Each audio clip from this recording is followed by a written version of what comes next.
Hollow Knight Silksong news! Ladies and gentlemen, it's finally happening. Here we go. So, as you probably already know, the Edge magazine got their new release leaked, which was coming out, or which just came out 31st of December. Right now, it's out, and we are gonna take a look at it. I do want to warn you though, it starts off a little slow, and it gets better and better as we go. So definitely stick around till the end. Also, only a small percentage of people who watch my videos are actually subscribed. So if you could hit that sub button, that would honestly mean the world to me. Now let's get into the video. The first few pages are full of art, which I very much enjoyed. It was really cool looking. And after that, she basically gives an introduction to what Silksong is and what Hollow Knight is, obviously for the people that haven't heard about it, that just are fans of the magazine. And then she goes on to describe Ari Gibson's and William Pellin's development process of how they go about things. And I think this is really interesting. I think this is how it should be done, that they just go about it organically. They just develop things as they go and let the world sort of lead them, and they discover the things themselves along the way, which is super cool. They also talk in this segment about why Farloom is bigger than the original Hallownest and why you ascend in it. That is because Hornet herself is bigger than the Knight. She moves a lot faster and therefore needs more space to move around in, and also tougher, faster enemies to challenge. So that's just my interpretation though, that we're gonna see a lot how the boss fights that even in the original game, which is kind of crazy considering the main game was gosh darn hard already. And then one short sentence I found very interesting is that Gibson reminded us Hornet is also half bug. Well, I guess that Hornet's also half void. Do you remember the big guardian bugs in the City of Tears? William said that even these bugs, which are some of the hardest non-boss enemies to beat in the original Hollow Knight, have quite simple patterns, in the sense that you can just lure them into a wall and they'll just walk and go on about their day. They're saying that in Farloom the creatures will be a lot smarter in the ways that they have a lot more ways to chase you, keep up with you, or evade attacks. So I'm super stoked to see what they did there. Now at this point I was going to make a little prediction for some early game areas, but nope. On the next page they just straight up tell us. Starting you off in the Emerald Moss Grotto before funneling you through the lava-moated Bone Forest area.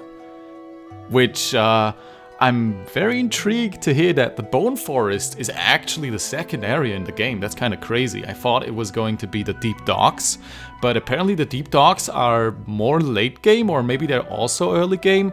I'm not sure why they would put both fire areas in the early game. I mean, obviously they are probably next to each other, but I wouldn't think that you could go to both of them at the start. You know, obviously we've seen this giant golem thingy in one of the lava areas, and I don't think that's an early game boss.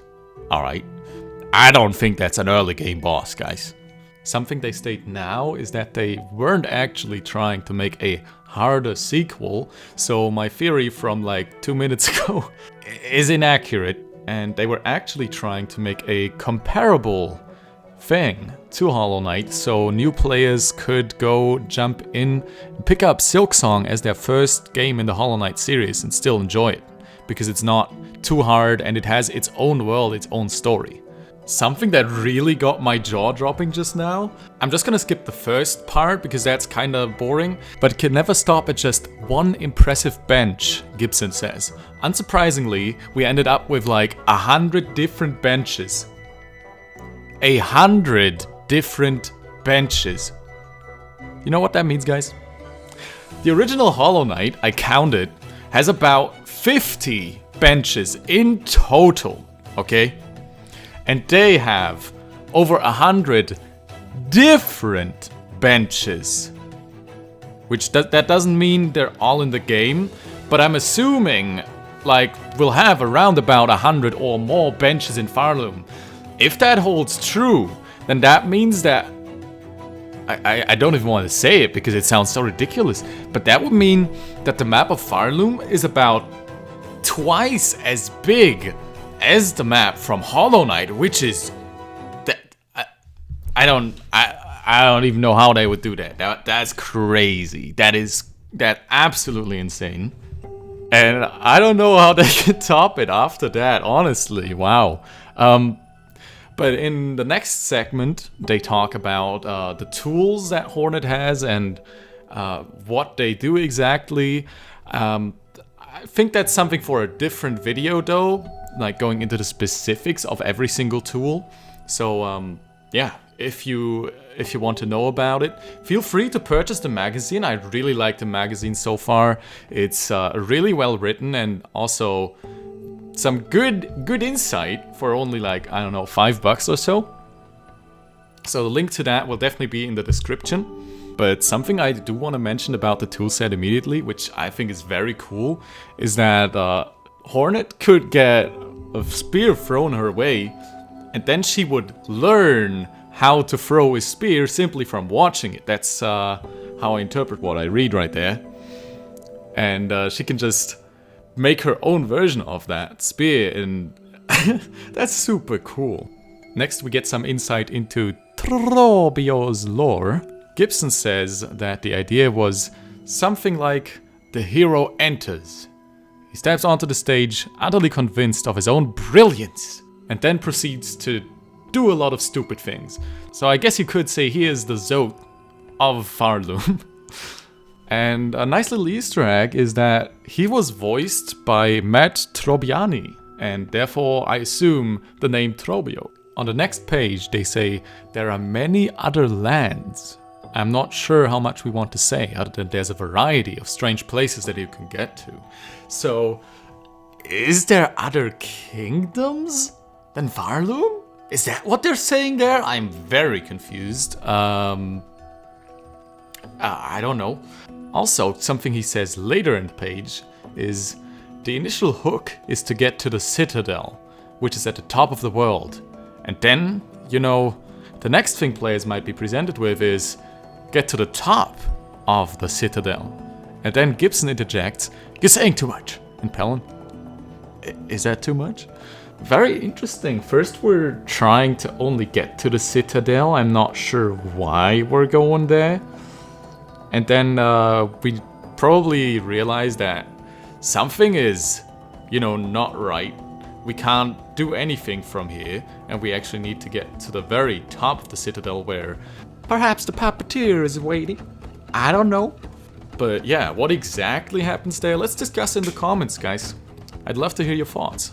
Next thing they talk about is how you can equip different items in the game. Something very different to the original Hollow Knight is that there's different layouts you can have for charms, so to speak.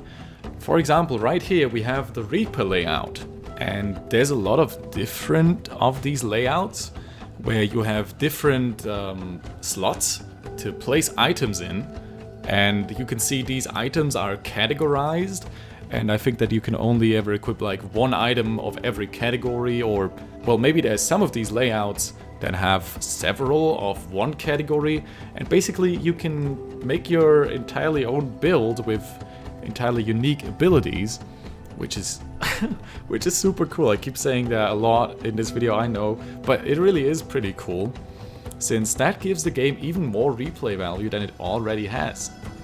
Another thing we get is part of what Hornet's doing is she's lost her traditional strength, and the Weavers, or what's left of them, are helping her restore it.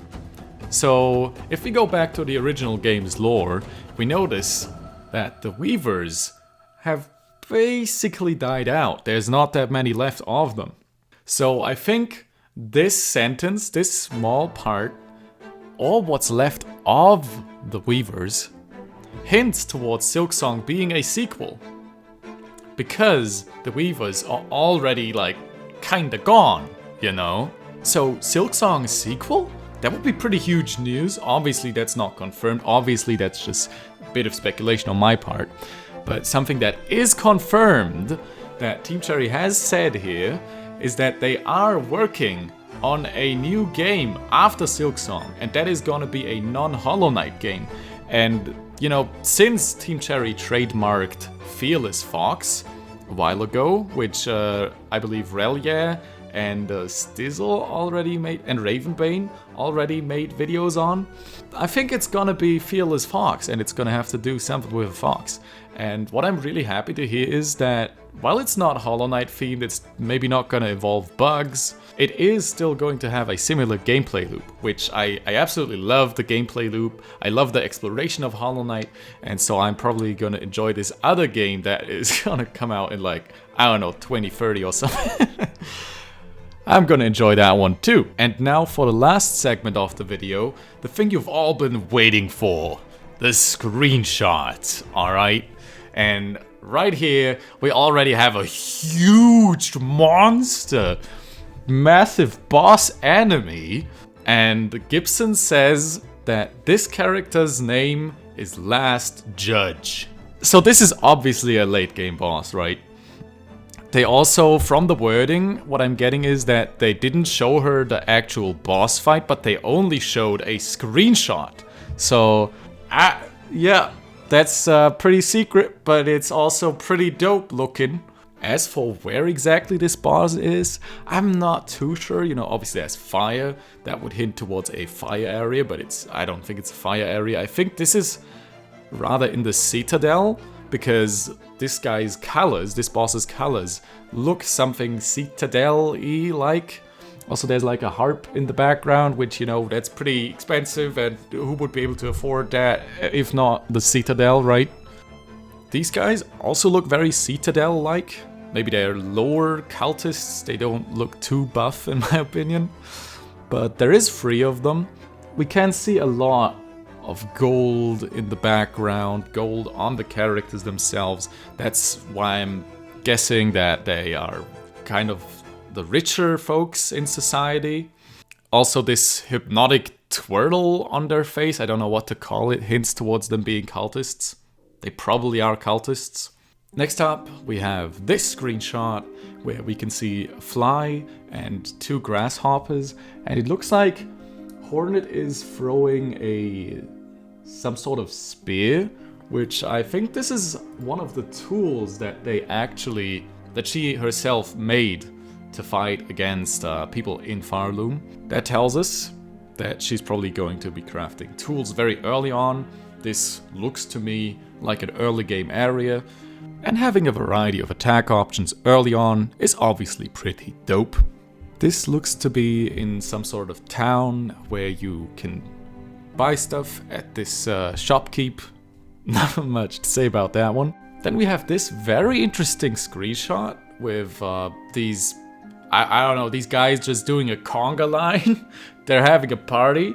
Then there's this fella who looks pretty darn intimidating.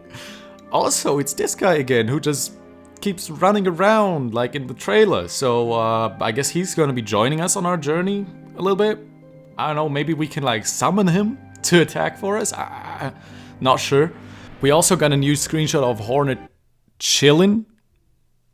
We got this guy who tells us about the cult transporting silk to the top of the kingdom for some reason. We got this guy swimming in acid water. He looks kinda nice. He probably isn't. Also, there's his friend watching over him over there. Another shielded bug from the coral reef. I've no idea what he's doing. He's just holding his shield. I can't decipher much from that. Come on, guys. We got another screenshot of a city with a bug just chilling. And that is it for the screenshots, ladies and gentlemen. I hope you enjoyed the video. If you did, make sure to smash that like button and hit subscribe. Also, make sure to follow me on Twitch, where I stream 3 times a week. This Saturday, we'll be streaming the impossible any % Hollow Knight mod, which is basically Kaizo Hollow Knight, which looks terrifying. But yeah, would be cool if I see you in chat. Until then, Happy New Year, everybody. See you in 2021. Taco out.